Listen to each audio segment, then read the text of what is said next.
मैं सोच रहा था, सोच के देखो जरा, फांसी पे चढ़ना कितना मुश्किल होता होगा।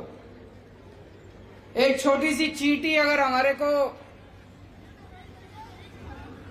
काट जाए तो हमें दर्द होता है, फांसी पे चढ़ के अपनी जान दे देना कितनी बड़ी बात है, कितनी बड़ी बात है। उसके लिए अलग किस्म का जज्बा चाहिए।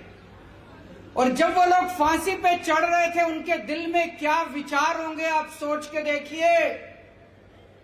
उनके दिल में भारत का सपना था। 23 साल के 3 युवा, भारत का सपना था उनके दिल में कि एक दिन हमारा भारत आजाद होगा, एक दिन उस भारत के अंदर सबको अच्छी शिक्षा मिलेगी, हर किसान खुश होगा, मजदूर खुश होगा, सबको नौकरी मिलेगी, सबको रोजगार मिलेगा, सबको अच्छी स्वास्थ्य सेवाएं मिलेंगी, सबको बराबरी का अधिकार मिलेगा, सारे देश के अंदर प्यार और मोहब्बत होगी। दोस्तों, हमारे स्वतंत्रता सेनानियों ने, भगत सिंह ने, सुखदेव ने, राजगुरु ने, सुभाष चंद्र बोस ने, चंद्रशेखर आजाद ने, इन सब लोगों ने अंग्रेजों के टाइम पे अंग्रेजों के खिलाफ खूब पोस्टर चिपकाए थे, खूब पोस्टर चिपकाए थे। आज से 100 साल पहले अंग्रेजों ने भी पोस्टर चिपकाने के जुर्म में किसी को भी गिरफ्तार नहीं किया था। आज से 100 साल पहले भी अंग्रेजों ने किसी को पोस्टर चिपकाने के जुर्म में एफआईआर नहीं की थी। भगत सिंह ने सोचा भी नहीं था कि एक ऐसा भारत बनेगा आज से 100 साल के बाद, कि एक ऐसा प्रधानमंत्री आएगा कि पोस्टर चिपकाने के जुर्म में 138 एफआईआर हो जाएंगी। 138 एफआईआर। इस देश के अंदर किसी महिला के साथ कुछ गलत काम हो जाए तो एफआईआर दर्ज कराना नानी याद आ जाती है। इस देश के अंदर चोरी हो जाए, डकैती हो जाए, कोई छीना झपटी हो जाए, मारपीट हो जाए, मर्डर हो जाए तो एफआईआर नहीं होती। 24 घंटे के अंदर पोस्टर चिपकाने के जुर्म में 138 एफआईआर।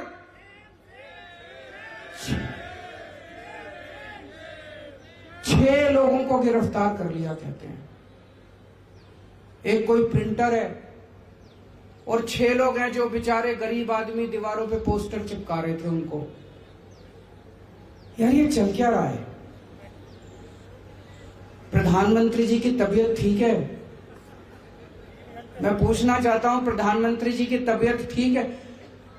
हमारे महान देश के इतने शक्तिशाली प्रधानमंत्री एक प्रिंटर और 6 गरीब आदमियों से भिड़े पड़े हैं परसों से। ये शोभा देता है हमको। इतने महान देश के शक्तिशाली प्रधानमंत्री एक प्रिंटर से भिड़े पड़े हैं परसों से। ये पोस्टर ही तो था, मोदी हटाओ देश बचाओ, लगा लिया, क्या फर्क पड़ गया? तबीयत ठीक है प्रधानमंत्री जी की?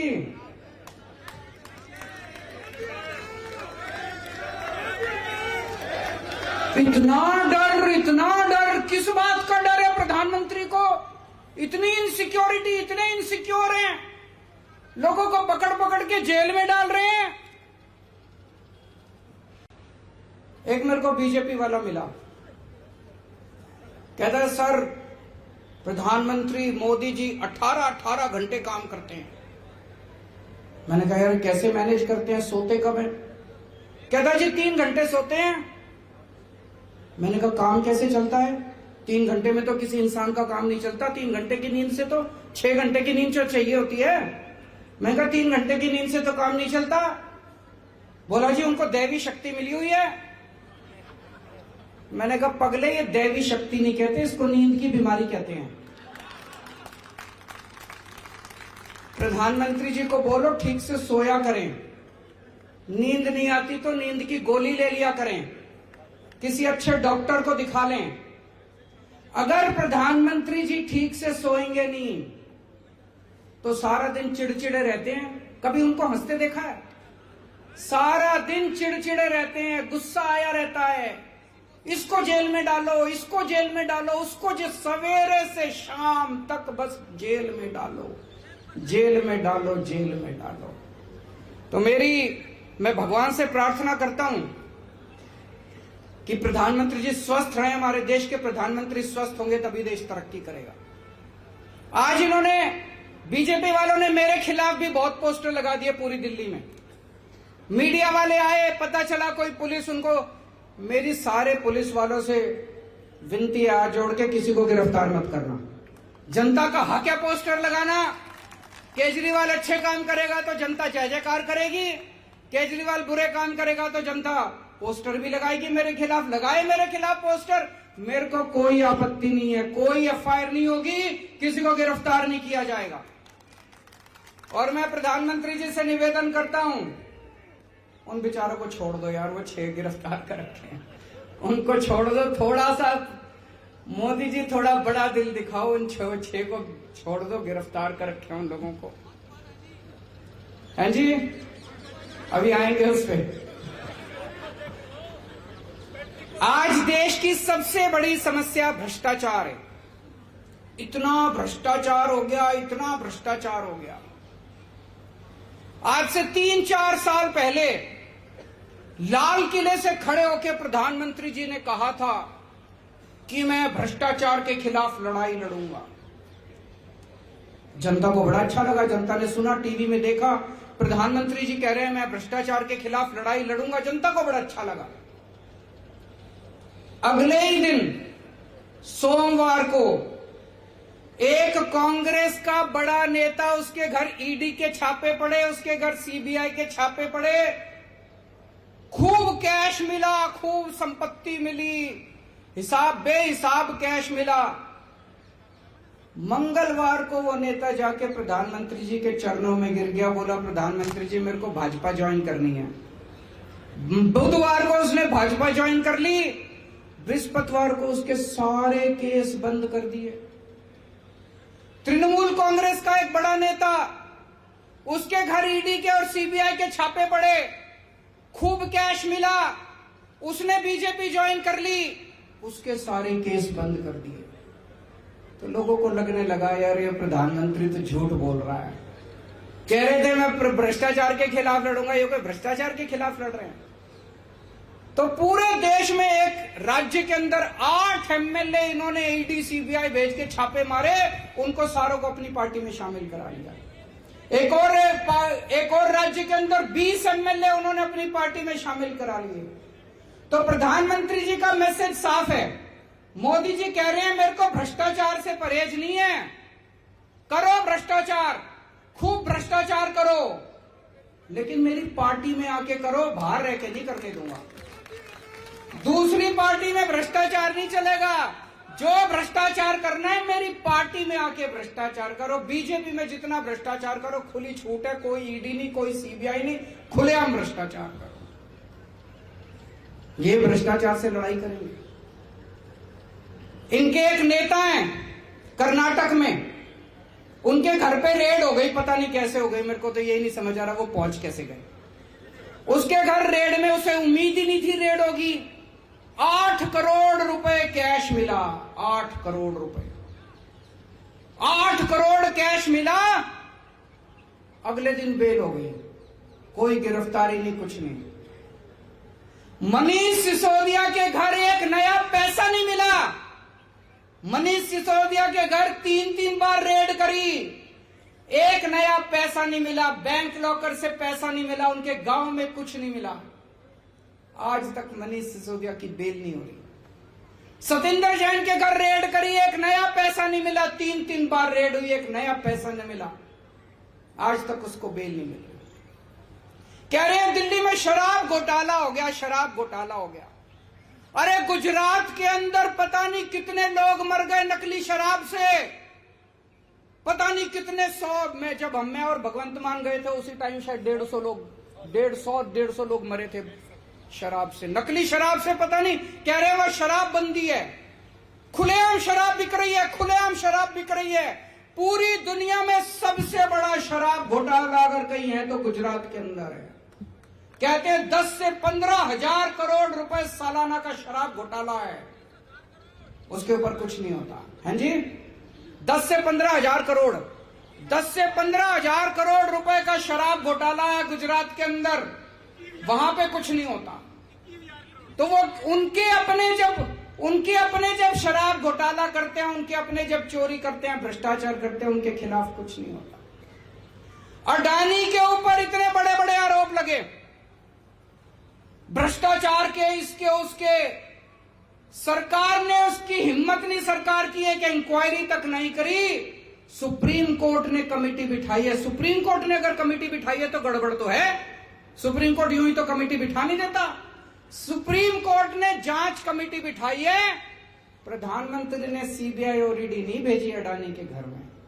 तो मैसेज सारा साफ है पूरे देश को कि मेरे वाले जब घोटाला करेंगे उनके खिलाफ कोई एक्शन नहीं होगा। भ्रष्टाचार करना है तो बीजेपी में रह के भ्रष्टाचार करो, इसको भ्रष्टाचार की लड़ाई नहीं कहते।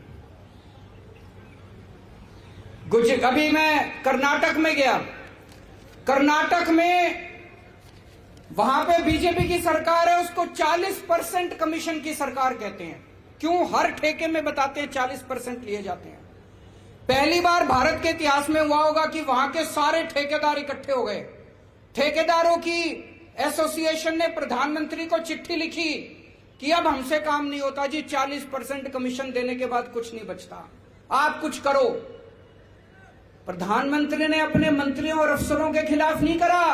जो ठेकेदार एसोसिएशन का प्रेसिडेंट था उसको उठा के जेल में डाल दिया।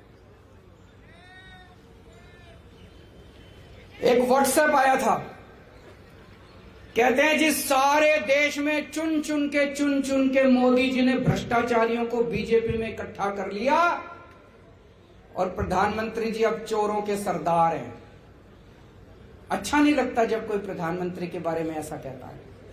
हमारे देश के प्रधानमंत्री के बारे में जब लोग आपस में ऐसी चर्चा करते हैं, ये अच्छा नहीं लगता। दोस्तों, एक तरफ वो हैं और दूसरी तरफ आम आदमी पार्टी है। आम आदमी पार्टी में अगर हमारा अपना भी अगर भ्रष्टाचार करता है तो बख्शते नहीं है हम उसको। जब मेरी दिल्ली में सरकार बनी, दिल्ली में हमारा खाद्य मंत्री गड़बड़ करते हुए पकड़ा गया। अभी मीडिया को भी नहीं पता था, पुलिस किसी को नहीं पता था, विपक्ष को भी नहीं पता था। मैंने अपने खाद्य मंत्री का मामला सीबीआई को सौंप दिया खुद ब खुद और उसको अपनी कैबिनेट से निकाल दिया। भगवंत मान साहब ने थोड़े दिन पहले इनका सेहत मंत्री, उसके खिलाफ इनको पता चला, उन्होंने अपने आप से सेहत मंत्री को हटा के पुलिस को सौंप दिया। अभी थोड़े दिन पहले एक एमएलए पंजाब के अंदर गड़बड़ करता हुआ पाया गया, अपना खुद का एमएलए इन्होंने पकड़ के उसको पुलिस को सौंप दिया। मोदी जी अगर ईमानदारी सीखनी है तो आप आम आदमी पार्टी से ईमानदारी सीखिए, नहीं तो ये भ्रष्टाचार और ईमानदारी की बातें आपके मुंह से अच्छी नहीं लगती। आज दिल्ली की सरकार को चलाते हुए 8 साल हो गए। इन 8 सालों में हमने जो भगत सिंह का सपना था, भगत सिंह के विचार थे, उसके हिसाब से सरकार चलाने की कोशिश कर रहे हैं।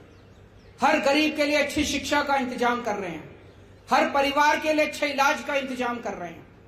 दिल्ली के अंदर आज जितनी तेजी से विकास हो रहा है, 75 साल के अंदर उतनी तेजी से विकास नहीं हुआ था। हमारी पढ़े लिखे लोगों की सरकार है, हमारी पढ़े लिखे लोगों की पार्टी है। और जब मैं सरकार चला रहा हूं, मैं मीटिंग लेता हूं अफसरों की, मैं ये देखता हूं कि मुख्यमंत्री को पढ़ा लिखा होना कितना जरूरी है। ये अफसर आपको यूं घुमा देते हैं, आप मीटिंग लेते हो वो यूं घुमा देते हैं, आपको पता ही नहीं चलता कोई क्या कह गया, आपसे यूं ही फाइलों के ऊपर साइन करा लेते हैं। अगर आप पढ़े लिखे नहीं हो, आप सरकार नहीं चला सकते, आपको कोई भी बेवकूफ बना के चला जाएगा। 2016 नवंबर में नोटबंदी की गई। पूरे देश में एक दिन रात को 8 नवंबर को रात को 8 बजे प्रधानमंत्री जी ने आके कहा कि आज से 500 के और 1000 के नोट लागू नहीं होंगे। पूरे देश के अंदर अफरा तफरी मच गई, लोगों के घर में खाने को नहीं था। लंबी लंबी लाइनों में लोग खड़े हुए, पता नहीं कितने लोग शहीद हो गए लाइनों में खड़े हुए, कितने लोग बेरोजगार हो गए, कितनी दुकानें बंद हो गई, इंडस्ट्री बंद हो गई। पूरा देश 10 साल पीछे चला गया, पूरा देश 10 साल पीछे चला गया। बाद में मैंने पता किया ये नोटबंदी हुई क्यों थी, तो पता चला प्रधानमंत्री जी के पास कुछ लोग गए, उन्होंने प्रधानमंत्री जी को बेवकूफ बना दिया। बोले प्रधानमंत्री जी अगर आप नोटबंदी कर दोगे तो भ्रष्टाचार दूर हो जाएगा। मैं आपसे पूछना चाहता हूं भ्रष्टाचार दूर हुआ? बोले प्रधानमंत्री जी नोटबंदी कर दोगे आतंकवाद दूर हो जाएगा। मैं आपसे पूछना चाहता हूं आतंकवाद दूर हुआ?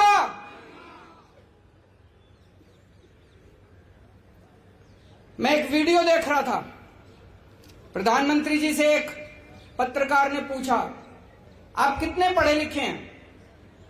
उन्होंने कहा मैं हाई स्कूल तक गया हूं, उसके बाद मैंने पढ़ाई नहीं की। एक और उनका भाषण सुन रहा था, उसमें वो खुद ही कह रहे थे मैं कोई खास पढ़ा लिखा नहीं हूं, गांव के स्कूल में गया था, उसके बाद मैंने पढ़ाई नहीं की।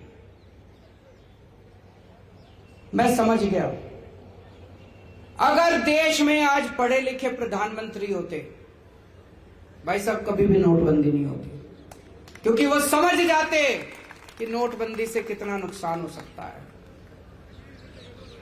अगर पढ़े लिखे प्रधानमंत्री होते तो देश 10 साल पीछे नहीं चला जाता, देश की अर्थव्यवस्था 10 साल पीछे नहीं जाती। पढ़े लिखे प्रधानमंत्री बहुत जरूरी है। जीएसटी लागू किया गया, जीएसटी तो लागू होना ही था, उसके पहले कांग्रेस की सरकार से ये जीएसटी के टाइम से जीएसटी का मामला चल रहा था। जीएसटी लागू किया गया, लेकिन जिस तरह से लागू किया गया, आज पूरे देश के किसी व्यापारी से पूछ लो, सारे छाती पीट के रो रहे हैं ये क्या जीएसटी कर दिया है कि नहीं है। किसी से जीएसटी नहीं संभल रहा, इतने बड़े बड़े चार्टर्ड अकाउंटेंट रख लिए, उनकी फीस रख ली है, जीएसटी पल्ले ही नहीं पड़ता। आज अगर हमारे देश के प्रधानमंत्री पढ़े लिखे होते, जीएसटी ठीक से लागू हो गया होता, इतनी तकलीफ नहीं होती पूरे देश के अंदर व्यापारियों को जितनी आज जीएसटी की वजह से लोगों को तकलीफ हो रही है। दोस्तों, ये 3 किसानों के खिलाफ कानून लेके आए, बोले बड़ी क्रांति आ जाएगी, बड़ी क्रांति आ जाएगी। किसान रो रहे हैं, पीट रहे हैं, धरने कर रहे हैं, प्रदर्शन कर रहे हैं। किसान कह रहे हैं मर जाएंगे, ये कानून मत करो, माने ही नहीं। अंत पंत में जब 1 साल कई 750 किसान शहीद हो गए, 1 साल तक किसान दिल्ली के बॉर्डर पे बैठे रहे, उसके बाद इनको 3 कानून वापस लेने पड़े। आज अगर देश में पढ़े लिखे प्रधानमंत्री होते, वो पहले ही समझ जाते कि ये 3 कानून किसानों के खिलाफ है। पिछले 3 साल में देश में 60,000 सरकारी स्कूल बंद हो गए, 60,000 सरकारी स्कूल बंद हो गए। हमारे देश की जनसंख्या बढ़ रही है, गरीबी बढ़ रही है, और सरकारी स्कूल बंद हो रहे हैं। ये चल क्या रहा है? सरकारी स्कूल तो और खुलने चाहिए थे, 60,000 क्या 6 लाख सरकारी स्कूल खुलने चाहिए थे। देश में 6.25 लाख गांव है, हर गांव के अंदर एक सरकारी स्कूल होना चाहिए, और ये स्कूल बंद कर रहे हैं। आज अगर एक पढ़ा लिखा प्रधानमंत्री होता, वो शिक्षा की कीमत को समझता, वो समझता कि देश को आगे ले जाने के लिए शिक्षा कितनी जरूरी है, वो 60,000 सरकारी स्कूल बंद नहीं करते, वो 6 लाख नए सरकारी स्कूल खोलते। आजादी के बाद 75 साल हो गए, आज तक देश के सरकारी स्कूलों का इन सारों ने मिलकर भट्ठा बिठा दिया। गरीब अपने बच्चों को मजबूरी में सरकारी स्कूलों में भेजते हैं। 75 साल के बाद ऊपर वाले ने एक शख्स को भेजा, मनीष सिसोदिया। उसने देश के सरकारी, दिल्ली के सरकारी स्कूलों का कायाकल्प कर दिया। आप जाके देखो, अभी मैं 4 दिन पहले एक नया स्कूल उद्घाटन करके आया हूं। दिल्ली का डीपीएस मॉडर्न स्कूल, वसंत वैली, जीडी गोयंका को पीछे छोड़ते हैं आज हमारे दिल्ली के सरकारी स्कूल। इतना शानदार स्कूल, इतने शानदार सरकारी स्कूल, इतना हमारे बच्चे, गरीबों के, रिक्शे वाले के, मजदूर के बच्चे आज डॉक्टर, इंजीनियर, वकील बन रहे हैं। ऐसा शख्स जिसने देश के करोड़ों करोड़ों बच्चों के मन में, उनके माँ बाप के मन में एक उम्मीद पैदा की कि हमारे बच्चों को भी अच्छी शिक्षा मिल सकती है। नहीं तो एक रिक्शे वाले का बच्चा सोचता था मेरा बेटा भी रिक्शा चला लेगा, मजदूर का बच्चा सोचता था मेरा बेटा भी अब मजदूर बनेगा बड़ा होके।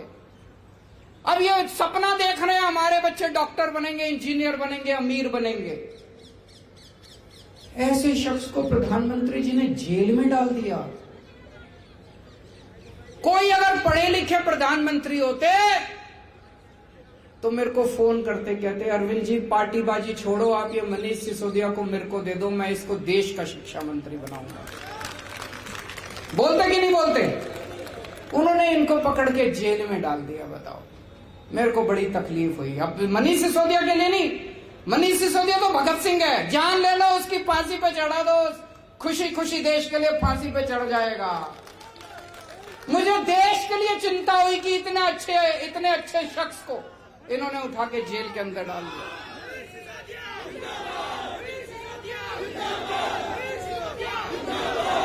हमारे देश में कोरोना हुआ, प्रधानमंत्री जी कहते हैं सारे मिलकर देशवासी ताली थाली ताली बजाओ, उससे कोरोना भाग जाएगा। भागा कोरोना? एक दिन कई सारे वैज्ञानिक बैठे थे, उन वैज्ञानिकों को प्रधानमंत्री जी भाषण दे रहे थे। बोले कि गंदी नाली में से जो बदबू आती है, उसमें जो झाग निकलते हैं ना गंदी नाली में, कीचड़ में से, बोले उसमें से वो जो गैस निकलती है उसमें से चाय बनाओ। तो यार सारे गैस का सिलेंडर छोड़ के गंदी नाली में से, ये क्या है? ऐसी बातें करते हैं प्रधानमंत्री जी। एक दिन बोले ये जो बारिश आती है, बारिश में बादल हो जाते हैं, बादलों के टाइम पे हमें आक्रमण करना चाहिए दूसरे देश पे, उसमें राडार में पकड़ा नहीं जाता। वो मैं देख रहा था, सारे मजाक उड़ा रहे थे उनका। अगर आज हमारा प्रधानमंत्री पढ़े लिखे होते तो इस किस्म की बेतुकी बातें नहीं करते, जिससे देश का सर झुक जाता है इन बातों से। इससे बड़ी बात यह मेरे को डर लगता है, जो अभी मान साहब ने कहा, बड़ी इंपॉर्टेंट बात कही। जब फाइलें आती हैं उनको आधे बार अगर आदमी पढ़ा लिखा ना हो, आज गवर्नेंस इतनी कॉम्प्लिकेटेड हो चुकी है, सरकार इतनी कॉम्प्लिकेटेड हो चुकी है, अगर आदमी पढ़ा लिखा ना हो, आधी बातें उसको समझ में नहीं आती कि अफसर मेरे से कहां साइन करा रहे हैं।